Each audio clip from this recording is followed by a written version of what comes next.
Hi ನಮಸ್ಕಾರ. ಎಲ್ಲರಿಗೂ ಸವಿ ಸೊಗಸು ಚಾನಲ್ಗೆ ಸ್ವಾಗತ. ಇವತ್ತು ನಾನು ನಿಮಗೆ ತೋರಿಸ್ಕೊಡ್ತಾ ಇರೋ ರೆಸಿಪಿ ಹೀರೆಕಾಯಿ ಹಾಗೆ ತೊಗರಿಬೇಳೆನ ಮಿಕ್ಸ್ ಮಾಡಿ ಪಲ್ಯನ ಮಾಡೋದು ತೋರಿಸ್ಕೊಡ್ತಾ ಇದ್ದೀನಿ. ಒಂದೇ ಒಂದು ಹೀರೆಕಾಯಿ ಇತ್ತು ಮನೆಯಲ್ಲಿ, ಏನು ಮಾಡೋದು ಅಂತ ಅಂದ್ಕೊಂಡೆ. ಒಂದು ಯಾರಿಗೂ ಸಾಕಾಗಲ್ಲ. ಆವಾಗ ಈ ಮೆಥಡ್ ಯೂಸ್ ಮಾಡಿದ್ದೀನಿ. ತುಂಬಾ ಚೆನ್ನಾಗಿ ಬಂದಿದೆ. ಬನ್ನಿ ನೋಡೋಣ ಇದನ್ನು ಯಾವ ಥರ ಮಾಡೋದು ಅಂತ. ಇಲ್ಲಿ ನಾನು ಮೊದಲಿಗೆ ಒಂದು ಹೀರೆಕಾಯಿ ಇತ್ತು ಅಂತ ಹೇಳಿದ್ನಲ್ಲ, ಒಂದೇ ಹೀರೆಕಾಯಿ ಇದೆ, ತರಕಾರಿ ಏನೂ ಇರಲಿಲ್ಲ ಮನೆಯಲ್ಲಿ. ಏನು ಮಾಡೋದು ಅಂದ್ಕೊಂಡಾಗ ಈ ಥರ ಒಂದು ಚಿಕ್ಕ ಗ್ಲಾಸಲ್ಲಿ ನಾನು ತೊಗರಿಬೇಳೆನ ತೊಗೊಂಡಿದ್ದೀನಿ. ಇದನ್ನು ಚೆನ್ನಾಗಿ ಈಗ ತೊಳೆದುಕೊಳ್ಳೋಣ. ತರಕಾರಿ ಜಾಸ್ತಿ ಪ್ರಮಾಣದ ಇದ್ದಾಗ ಈ ಥರ ಏನಾದರೂ ಮಿಕ್ಸ್ ಮಾಡಿದ್ರೆ ಪಲ್ಯನೂ ಎಲ್ಲರಿಗೂ ಸಾಲು ಬರುತ್ತೆ. ಇಲ್ಲ ಅಂತಂದರೆ ಶಾರ್ಟೇಜ್ ಇದ್ದಾಗ ಈ ಥರ ಏನು ಮಾಡೋದು ಒಂದು ಕೂತ್ಕೊಂಡಾಗ ಹೊರಗಡೆ ಹೋಗಿ ತರಕಾರಿ ತರೋಕ್ಕಾಗಲ್ಲ. ಆ ಟೈಮಲ್ಲಿ ಈ ಥರ ಏನಾದರೂ ಕಾಳುಗಳನ್ನ ಮಿಕ್ಸ್ ಮಾಡಿದಾಗ ಚೆನ್ನಾಗಿ ಇರುತ್ತೆ. ಟೇಸ್ಟ್ ಕೂಡ ವೆರೈಟಿಯಾಗಿ ಬರುತ್ತೆ. ಟೇಸ್ಟ್ ಕೂಡ ಇದ್ರದ್ದು ನೋಡಿ. ಇವಾಗ ಇಲ್ಲಿ ನಾನು ಒಂದು 2 ಟೈಮ್ಸ್ ಇದನ್ನು ನೀಟಾಗಿ ತೊಳ್ಕೊಂಡಿದ್ದೀನಿ. ಇಲ್ಲಿ ಒಳ್ಳೆ ನೀರನ್ನು ಹಾಕ್ಕೊಳ್ತಾ ಇದ್ದೀನಿ. ಇವಾಗ ಇಲ್ಲಿ ನೀರನ್ನು ನೀವು ಎಷ್ಟು ಬೇಕೋ ಅಷ್ಟು ಪ್ರಮಾಣ ನೋಡಿಕೊಂಡು ಹಾಕ್ಕೊಳ್ಳಿ. ಇದ್ರ ಮೇಲೆ ಕಟ್ಟು ಬಂತು ಕೂಡ ಆ ಕಟ್ಟನ್ನು ಚೆಲ್ಲಕ್ಕೆ ಹೋಗಬೇಡಿ. ಆ ಕಟ್ಟನ್ನು ಕೂಡ ಪುನಃ ಅದಕ್ಕೆ ನಾವು ಯೂಸ್ ಮಾಡೋಕ್ಕೆ ಬರುತ್ತೆ. ತೋರಿಸ್ತೀನಿ ನಾನು ಮುಂದ್ಗಡೆ. ಇವಾಗ ನಾನು ಇಲ್ಲಿ ಸ್ಟವ್ ಆನ್ ಮಾಡಿ ಮೀಡಿಯಮ್ ಫ್ಲೇಮಲ್ಲಿ ಇದನ್ನು ಇಟ್ಟಿದ್ದೀನಿ. ಇದಕ್ಕೆ 1 ಸ್ಪೂನಷ್ಟು ಎಣ್ಣೆನ ಹಾಕ್ಕೊಳ್ತಿದ್ದೀನಿ. ಇಲ್ಲಿ ಎಣ್ಣೆ ಹಾಕ್ಕೊಂಡ್ರೆ ಸ್ವಲ್ಪ ಬೇಗ ಬೆಂದ್ಕೊಳ್ಳುತ್ತೆ ಅಂತ ಸಾಫ್ಟಾಗಿ, ಅದಕ್ಕೋಸ್ಕರ ಎಣ್ಣೆ ಹಾಕ್ಕೊಂಡಿದ್ದೀನಿ. ಇವಾಗ ಇದನ್ನು ಬೇಯೋದಕ್ಕೆ ಬಿಟ್ಟು ನೆಕ್ಸ್ಟ್ ಇದಕ್ಕೆ ಏನು ಬೇಕು ಅದನ್ನು ನಾವು ತರಕಾರಿನ ಹೆಚ್ಚಿಟ್ಕೊಳ್ಳೋಣ. ಇಲ್ಲಿ ನೋಡಿ, ನಾನು ಒಂದು ಹೀರೆಕಾಯಿ ಇತ್ತಲ್ಲ ಅದನ್ನು ನೀಟಾಗಿ ತೊಳ್ಕೊಂಡು ಮೇಲೆ ಇರೋ ಸಿಪ್ಪೆನೆಲ್ಲ ಸ್ಕ್ರೈಪರಿಂದ ಕ್ಲೀನ್ ಮಾಡ್ಕೊಳ್ತಾ ಇದ್ದೀನಿ.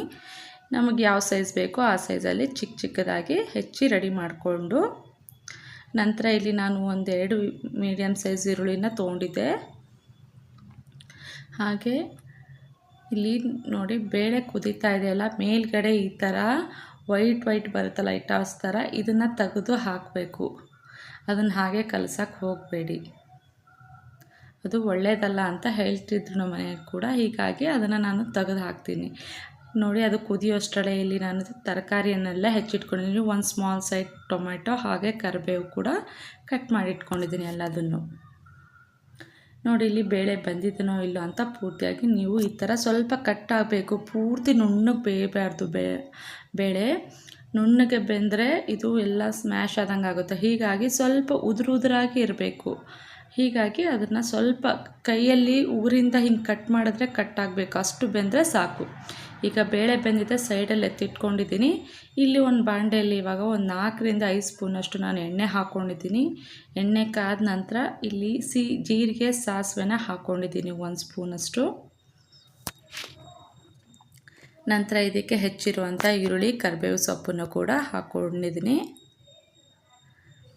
ಸ್ವಲ್ಪ 1 ನಿಮಿಷ ಎಣ್ಣೆಯಲ್ಲಿ ಸ್ವಲ್ಪ ಫ್ರೈ ಮಾಡಿ. ಕಲರ್ ಏನೋ ಅಷ್ಟೊಂದು ಚೇಂಜ್ ಆಗೋದು ಬೇಕಾಗಿಲ್ಲ.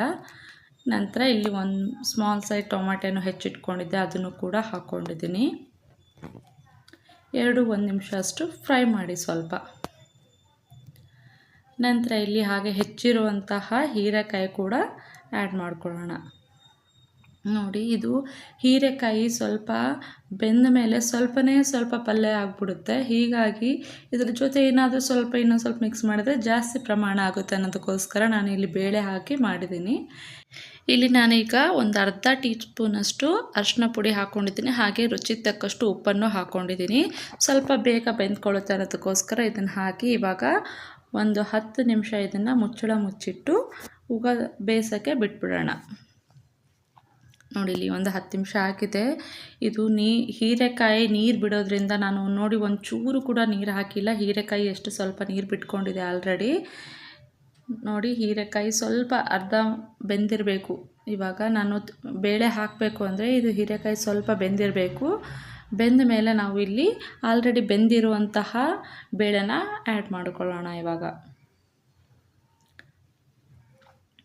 ಇದನ್ನು ನೀವು ರೊಟ್ಟಿ, ಚಪಾತಿ ಹಾಗೆ ಅಕ್ಕಿ ರೊಟ್ಟಿ ಮಾಡ್ತಿರಲ್ಲ, ಅದರಲ್ಲೂ ಕೂಡ ತುಂಬ ಚೆನ್ನಾಗಿರುತ್ತೆ. ಒಂದು ಸಾರಿ ನೀವು ಯಾರಾದರೂ ಟ್ರೈ ಮಾಡಿಲ್ಲ ಅಂದರೆ ಟ್ರೈ ಮಾಡಿ, ಹೇಗಿರುತ್ತೆ ಅಂತ ನನ್ನ ಕಮೆಂಟ್ ಮೂಲಕ ತಿಳಿಸಿ. ನೋಡಿ, ಇವಾಗ ನಾನು ಇದಕ್ಕೆ 1.5 ಸ್ಪೂನಷ್ಟು ಇಲ್ಲಿ ಅಚ್ಚ ಪುಡಿಯನ್ನು ಹಾಕ್ಕೊಳ್ತಾ ಇದ್ದೀನಿ. ನೀವು ಹಸಿ ಖಾರ ಬೇಕಿದ್ರೂ ಹಾಕ್ಕೊಳ್ಬೋದು ಇದಕ್ಕೆ, ಅದು ಕೂಡ ಟೇಸ್ಟ್ ಚೆನ್ನಾಗಿರುತ್ತೆ. ಇಲ್ಲಿ ನಾನು ಒಂದು ಸ್ವಲ್ಪನೇ 1 ಸ್ಪೂನಷ್ಟು ಬೆಲ್ಲ ಹಾಕ್ಕೊಳ್ತಾ ಇದ್ದೀನಿ.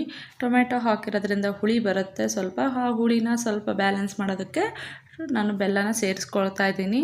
ನಿಮಗೆ ಬೆಲ್ಲ ಬೇಡ ಅಂದರೆ ಸ್ಕಿಪ್ ಮಾಡ್ಕೊಳ್ಬೋದು. ಈಗ ಎಲ್ಲದನ್ನು ಚೆನ್ನಾಗಿ ಮಿಕ್ಸ್ ಮಾಡ್ಕೊಳ್ಳಿ ಇದನ್ನು. ನಿಮಗೆ ಈಗ ಆಗಲೇ ನಾನು ಬೇಳೆನ ಬೆಂದಿರೋಂಥ ಕಟ್ಟಿತ್ತಲ್ಲ, ಆ ಕಟ್ಟನ್ನ ನೋಡಿ ವೇಸ್ಟ್ ಮಾಡಬೇಡಿ ಅಂತ ಯಾಕೆ ಹೇಳಿದ್ನಂದರೆ, ಆ ಕಟ್ಟನ್ನೇ ನಾನು ಇಲ್ಲಿ ಯೂಸ್ ಮಾಡ್ಕೊಳ್ತಾ ಇದ್ದೀನಿ. ಇವಾಗ ಇದಕ್ಕೆ ನೀರು ಬೆರೆಸೋ ಬದಲು ಆ ಕಟ್ಟನ್ನು ವೇಸ್ಟ್ ಮಾಡ್ಕೊಳೋದು ಬೇಡ ಅಂತ ಇಲ್ಲಿ ಅದೇ ಕಟ್ಟನ್ನು ಇಲ್ಲಿ ಯೂಸ್ ಮಾಡ್ಕೊಳ್ತಾ ಇದ್ದೀನಿ. ನಿಮಗೆ ಎಷ್ಟು ಬೇಕೋ ಅಷ್ಟು ನೀರು, ಎಷ್ಟು ಗ್ರೇವಿ ಟೈಪ್ ಬೇಕೋ ಆ ಥರ ಅಷ್ಟು ನೀರನ್ನು ಹಾಕ್ಕೊಂಡು ಇಟ್ಕೊಳ್ಳಿ. ಈಗ ಇದನ್ನು ಒಂದು 5 ರಿಂದ 10 ನಿಮಿಷ ಬೇಯೋಕ್ಕೆ ಬಿಟ್ಬಿಡೋಣ. ಆ ಕಟ್ಟೇನಾದರೂ ಉಳಿದಿದ್ರೆ ನಿಮಗೆ ನೆಕ್ಸ್ಟು ಸಾರು ಏನಾದರೂ ಮಾಡ್ತಾಯಿದ್ರೆ ಮನೇಲಿ ಅದಕ್ಕೆ ಆ್ಯಡ್ ಮಾಡ್ಕೊಳ್ಳಿಕ್ಕೆ ಚೆನ್ನಾಗಿರುತ್ತೆ. ನೋಡಿ ಇವಾಗ ಇದು ಆಲ್ರೆಡಿ ಪಲ್ಯ ರೆಡಿಯಾಗಿದೆ. ಸ್ವಲ್ಪ ನೋಡಿ ಆಗಲೇ ಸ್ವಲ್ಪ ಅರ್ಧ ಬೇಯಿಸ್ಕೊಂಡಿದ್ವಲ್ಲ, ಇದರಲ್ಲಿ 2 ಮಿಕ್ಸ್ ಮಾಡಿ ಸ್ವಲ್ಪ ಇನ್ನೊಂದು ಸ್ವಲ್ಪ ಬೇಯಿಸ್ಕೊಳಕ್ಕೆ ಬಿಟ್ಟಾಗ ಇವಾಗ 2 ನಾರ್ಮಲಾಗಿ ಚೆನ್ನಾಗಿ ಬೆಂದ್ಕೊಂಡಿರುತ್ತೆ. ನೋಡಿ ಪಲ್ಯ ಆಲ್ರೆಡಿ ಸ್ವಲ್ಪ ರೆಡಿ ಆಗೋಯಿತು. ಆಲ್ರೆಡಿ ನಿಮಗೆ ಇನ್ನೂ ಗ್ರೇವಿ ಬೇಕು ಅಂದರೆ ಗ್ರೇವಿ ಹಾಕ್ಕೊಂಡು ನೋಡ್ಕೊಳ್ಳಿ. ಸ್ವಲ್ಪ ಉಪ್ಪು ಖಾರ ನೋಡಿಕೊಂಡು ಹೇಗಿದೆ ಟೇಸ್ಟು ಅಂತ ಅದನ್ನು ನೋಡಿಕೊಂಡು ಬ್ಯಾಲೆನ್ಸ್ ಮಾಡಿ ರೆಡಿ ಮಾಡ್ಕೊಳ್ಬೋದು. ನೋಡಿ ಇಲ್ಲಿ ಆಲ್ರೆಡಿ ರೆಡಿ ಆಯಿತು. ಇಲ್ಲಿ ನಾನು ಇವಾಗ ಒಂದು ಸರ್ವಿಂಗ್ ಬೌಲ್ಗೆ ಸರ್ವ್ ಮಾಡ್ಕೊಳ್ತಾ ಇದ್ದೀನಿ. ನೋಡಿ ಫ್ರೆಂಡ್ಸ್, ಪಲ್ಯ ಹೀರೆಕಾಯಿ ಹಾಗೆ ತೊಗರಿಬೇಳೆ ಮಿಕ್ಸ್ಡ್ ಪಲ್ಯ ರೆಡಿಯಾಗಿದೆ. ಮೇಲೆ ಸ್ವಲ್ಪ ಡೆಕೋರೇಷನ್ಗೆ ಅಂತ ಸ್ವಲ್ಪ ಕೊತ್ತಂಬರಿ ಸೊಪ್ಪನ್ನು ಕೂಡ ಹಾಕ್ಕೊಂಡಿದ್ದೀನಿ.